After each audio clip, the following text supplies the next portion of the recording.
Welcome to r/Bestof Redditor Updates, where OP discovers the shocking secret that his wife has been hiding from him.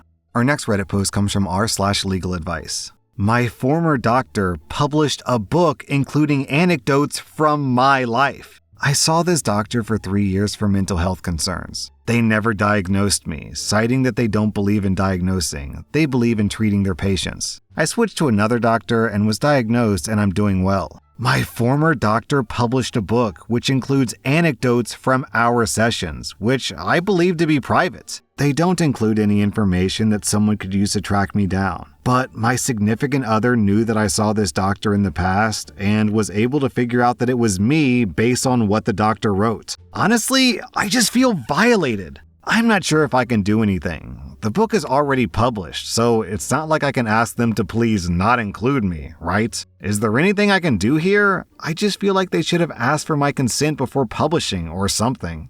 Then, 1 month later, OP posted an update. I called the doctor. She said that I signed something on my very first appointment giving me permission for her to do this. I'm upset by that. Even if I did sign it, I spent my first session crying and begging for help so that I wouldn't hurt myself. It was the wrong time for me to be agreeing to anything, and frankly, if I'd been in the right state of mind, I would have never signed it and would have left and found someone new. I just want to wipe my hands of this. My significant other dumped me over something that he learned because my baggage was just too much. I just want to move on with my life.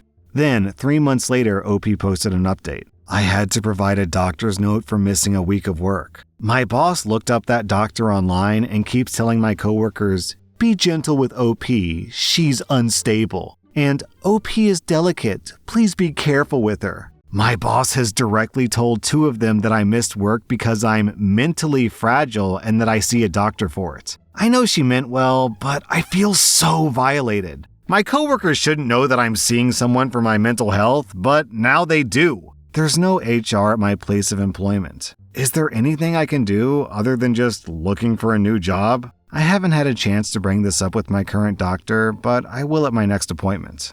Then, 8 months after the original post, OP posted an update. I can't go into details for privacy reasons, but I'm definitely hammered and celebrating. Well, my ex-boyfriend, knew that she was the one that I'd been seeing, so he picked up a copy of her book and started spreading details of my past to our mutual friends after reading it. I ended up having to move to get away from all the drama. The good news is that the doctor was arrested and charged with an unrelated crime. If she ever practices again after this allegation, I'm gonna be shocked. I'm just happy and wanted to share. Man, that's brutal. Already a victim once, then she goes to someone for help, and the doctor victimizes her too. I sincerely hope that doctor suffers in jail. Our next Reddit post comes from r/Relationship Advice. Me and my wife are both in our 30s, and we've been together for 17 years. I am the sole provider for my family of 6. Me, my partner, and 4 kids. We also have 2 dogs. I work 5 days a week and sometimes work on weekends if we need a little bit more cash. My partner is a stay-at-home mom and hasn't worked since our oldest was born, by her own choice. I wake up at 5 a.m. to take the dogs out, to prepare the kids' lunches and snacks, ensure all school essentials such as bags are at the front door, and then head to work in a physically demanding job.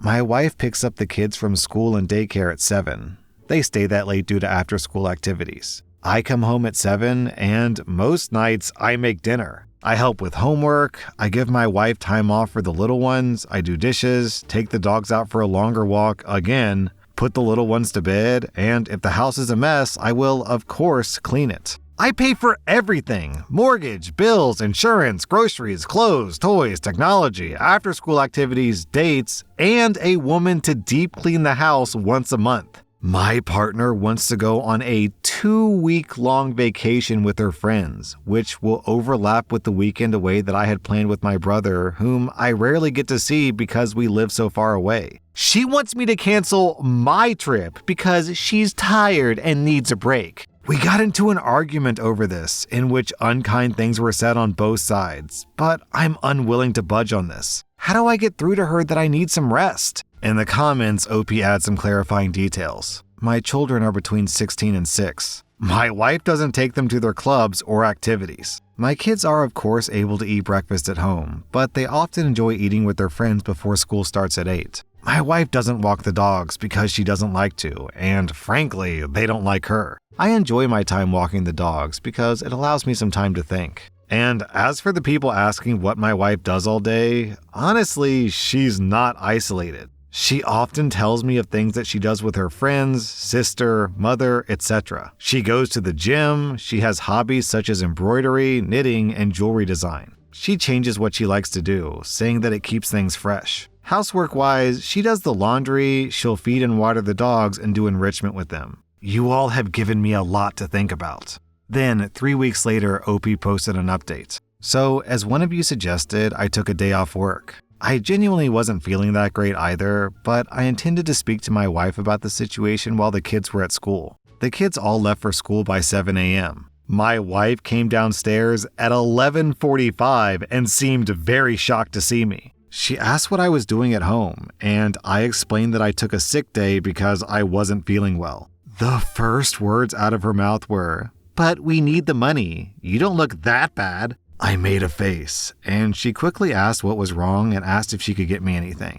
I asked for a water and we sat on the couch, but soon her phone rang and she went off to the kitchen to talk. She came back a while later and asked if I wanted to get something to eat, and I said that we could make something from the kitchen. She said that she wanted to go out, and I said that we could order takeout, but I wasn't in the mood to go out. The dogs had been sitting by the pantry waiting for their lunchtime enrichment for 10 minutes now, and I asked if she was going to feed them. She flopped down onto the couch and asked me to do it. I said no, so she asked again, and I said no again. She glared at me, but eventually got up and gave it to the dogs. She asked me to take her out again several times, and I kept saying no. I was starting to get a migraine, which I told her, but she kept asking, suggesting we could go shopping, that she could get her nails done and we could enjoy the day together. I refused and said that we had something to talk about, and she said that we would, then went upstairs. She came back down 40 minutes later all dressed up and said if I wasn't going to take her out, she'd go herself. I tried to get her to sit down so we could talk, but she blew me a kiss at the door and rushed outside without even locking it. While she was out, I took some of your advice and canceled the cleaning lady we have. My wife returned home at 8 p.m. Jesus, that's like being out for 8 hours, and immediately asked where dinner was. I told her the kids and I had already ate. She asked where her dinner was, and I told her she'd have to make something for herself. She said she'd just order something, and I told her no. This gave her pause, and she looked at me as if I just told her that she had to starve. She said that she couldn't cook, and I told her that I know she's perfectly capable of making something. We have plenty of food in the house. It's not like she has to be Gordon Ramsay to stick a tin of soup or something on the stove. She left again and returned 30 minutes later with McDonald's just for herself, which, of course, set off the younger kids. Yes, they'd already eaten, but she walked in the door finishing her burger and drink with an empty bag and McFlurry tub. Our youngest asked why she didn't bring her any ice cream, and my wife said, "Daddy said that I wasn't allowed to." I did not say this, and I swear it took more strength than I'd like to admit not to yell at her in front of our daughter. When the kids were in bed, I asked her to sit and talk about the situation regarding our trips. She asked me if I had rescheduled with my brother, and I firmly told her that no, I wouldn't be. I tried to have a conversation. I explained that I felt our duties were incredibly uneven, and that I'd like for her to take on more responsibilities with the kids and the house. She argued that she does enough, and I asked her to make a list. She wrote down laundry, feeding the dogs, making doctor's appointments, and grocery shopping. I brought my own list, and by the way, I make the dog meals. She simply has to give it to them. I also fold and distribute the laundry. And I'm the one who takes the kids to doctor's appointments. And as for groceries, they're ordered through an app on her phone, delivered to the house, and I put them away. She then got up, and I asked what she was doing, and she said she was going upstairs. I didn't argue. I didn't want it to turn into an argument and wake the kids up. She was visibly shaking with anger. A while later, I went upstairs as well. She was on the phone to someone, and when I entered the room, she demanded I leave and go sleep on the couch. I refused and climbed into bed. She hung up the phone and demanded again that I sleep on the couch, and again, I refused. She grabbed me and physically tried to drag me out. This resulted in a fight, and I ended up sleeping on the couch because she was going to wake up the kids again. The following days were much of the same. I've stopped folding and putting away her laundry. I do it for myself and the younger kids, and my two oldest take their piles and put them away themselves. I still cook for the kids, but I've told my wife that she has to make her own meals. Petty, I know. I think my eldest heard us arguing because he asked if he could take the dogs out for a couple of walks with his friends during the week. Thursday night, my wife asked if we could have a drink because I had to leave on Friday to see my brother. I had one drink, but honestly, it went right to my head, and I just wanted to sleep. She kept trying to initiate, but I wasn't in the mood. I woke up Friday morning and my wife was gone. So was her suitcase. I've texted and called, but there's been no answer other than a text telling me that we'd talk about it when she's back. She ignored me and went on her trip regardless, and I'm furious. Yo, hold on. You guys think she drugged OP? Falling asleep after just one drink? Alright, that's a little suspicious. I left her some cash in the bank account that she has a card to, but I've removed everything else into my own account. I had to call my brother and explain why I wouldn't be coming to see him, and he arrived here on Saturday with my nephew and two nieces. The house is very full, but honestly, it feels more open than it has in a long time. The kids seem more relaxed, and so do the dogs. I don't know what'll happen with my wife, but I am done. I can't afford a lawyer right now, and unfortunately, I don't know anyone who could give me a deal or do me a favor, but this marriage is over. It should have been over a long time ago. In the comments, there are a couple of people trying to defend OP's wife, and OP clarifies that he hasn't seen his brother since before the pandemic, so it's been 4 years at this point. Meanwhile, his wife gets to visit her mom, her friends, her sister almost every single day. Then, 6 hours later, OP posted an update. I know a lot of you have suggested that I message her telling her that I'm going to divorce her, but I think that I'm going to play it cool and act like I've accepted her decision so she's not on guard. I know that she said something to my son, but he won't tell me what it is, and I feel like if I push him, he might not ever tell me. I'm not a lightweight. I can drink, but I've been exhausted, and I mean very exhausted for some time now. And I think that maybe that's why I passed out after having one drink. But I'd be lying to myself and to you if I said that I wasn't suspicious about that. I'm suspicious about a lot now. Then OP has a long paragraph where he basically talks about how he's thinking about getting DNA tests for his kids, but he's not sure. My brother has read my posts, and he spent the last days telling me everything he hates about my wife.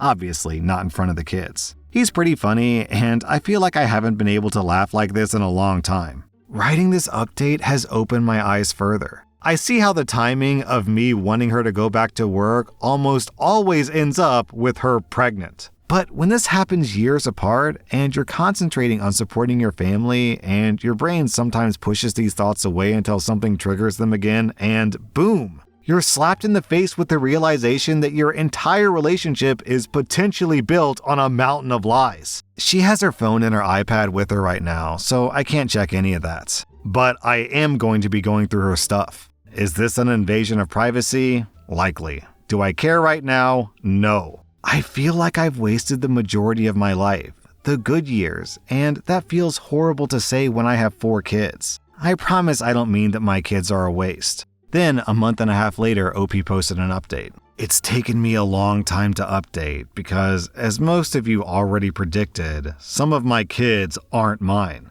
My oldest son is mine. My 3 daughters are not. I found out not long after my first update, and while I thought that I could handle the news, clearly my body couldn't and I had a heart attack. Thankfully, my brother was with me and called an ambulance. I'm recovering, but Jesus Christ, it scared me and my family. As some of you may remember, when my ex left for vacation, I took the majority of the money out of the account that she had access to, but I left some because I didn't want to leave her stranded. That money of about $500 or so was gone in a few days. She used her own money that she's been making from OnlyFans to fund her trip. Yes, I'm serious. She has an OnlyFans account. My son had offered to take the dogs out for me and walked in on his mother making content in the living room. She told me that I wasn't making enough money for the family to survive and that she had to do OnlyFans to support us. She told him that I was ashamed and embarrassed and that I would be very unhappy and hurt if he mentioned it. She told him that doing so could ruin our marriage and could lead us to divorce. My in-laws know everything, as my brother had to call them to help watch the kids while I was in the hospital. My father-in-law is furious, and my mother-in-law is just devastated. She keeps apologizing to me like she's the one who betrayed me. My ex moved out. She tried to make me leave so she could stay in the house with the kids, but after a conversation with her father, she's renting a place. My oldest daughter and my son know that the girls aren't mine. My ex told them that after they said they didn't want to go live with her at her new place. My mother-in-law was with them at the time, and according to my daughter, began screaming at my wife for her behavior. My youngest two don't know it yet, but they will. This isn't something that I can keep from them forever. They already know that something is up. I've cut my hours back at work, and I've been able to work from home. It's obviously a desk job for now, but I'm thankful to my boss for working with me on this. I came home to find out that my mother-in-law and one of my sister-in-laws had cleared out my wife's hobby space and made it an office/den for me. I'm very grateful for their support during this. I know it can't be easy to take the side of your daughter and your sister's ex-partner during a breakup, but I appreciate them. While things aren't great by any stretch of the imagination, I feel strange. Things seem calmer without my ex in the house. There seems to be more laughter about the place. Even the dogs appear to be more at ease. But I am so angry. Which obviously isn't good for my heart, but I've wasted a huge chunk of my life raising kids that aren't mine in a marriage that was screwed from the beginning. Now, please, don't take what I said as me saying that I regret my girls. I don't at all. They're smart, beautiful, cheeky little weirdos that I love with all my heart.